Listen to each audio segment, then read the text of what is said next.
Julien Sanchez pour 2 minutes. Le niveau d'erreur dans les dépenses budgétaires a atteint le chiffre impressionnant de 5,6%. Ce taux d'erreur, qui monte même à 9,3% sur certains secteurs, montre un manque total de rigueur de la part de la Commission. Ce gaspillage de ressources est tout simplement inacceptable. N'avez-vous pas honte de voir l'argent des contribuables ainsi dilapidé? Comment tout cela est-il possible? Et pourquoi les gens qui laissent faire cela ne sont-ils pas limogés?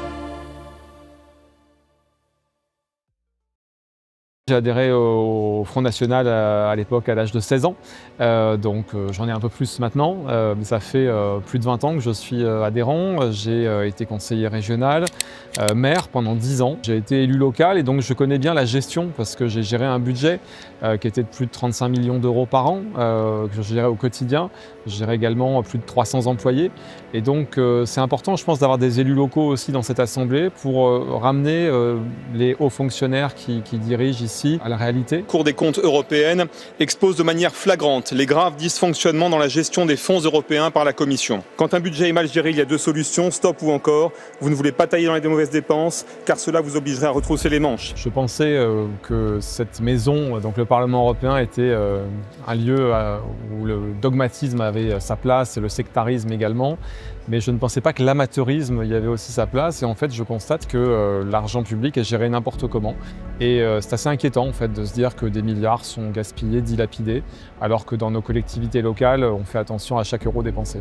Et donc notre rôle avec Virginie Joron, puisqu'on est deux membres de cette commission en contrôle budgétaire pour les Français du groupe Patriotes pour l'Europe, ça va être de fouiller là-dedans et de dénicher tout ce qui est inadmissible, tout ce qui est honteux.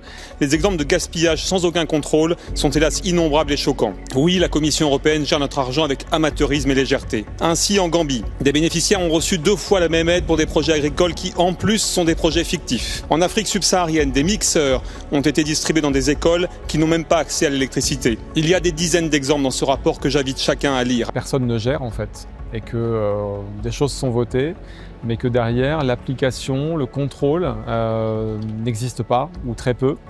Ça ressort également des rapports de la Cour européenne des comptes qui expliquent qu'il y a un taux d'erreur d'à peu près 6%. C'est assez grave. Moi, un taux d'erreur de 6%, je vire la personne immédiatement et ça continue comme ça. Donc j'ai posé la question justement tout à l'heure en hémicycle pour dire au président de la Cour européenne des comptes, je dis mais est-ce que c'est pas frustrant en fait de devoir contrôler des dépenses qui sont gérées par des irresponsables? La Commission a-t-elle conscience que beaucoup d'Européens sont à l'euro près et regardent tout cela avec dégoût et révolte? Monsieur le Président de la Cour des comptes européenne, en vous remerciant pour votre travail, n'est-il pas frustrant de voir des irresponsables gérer l'argent public? Il faut savoir qu'il y a le budget de l'Union européenne, mais il n'y a pas que ça. Il y a la galaxie budgétaire, ce qu'on appelle la galaxie budgétaire. Et en fait, il y a comme ça une douzaine d'instruments qui échappent en quelque sorte au contrôle des élus de ce Parlement et qui sont hors budget. Je parlerai notamment du programme Next Generation. Next Generation, c'est 800 milliards d'euros quand même, c'est pas rien.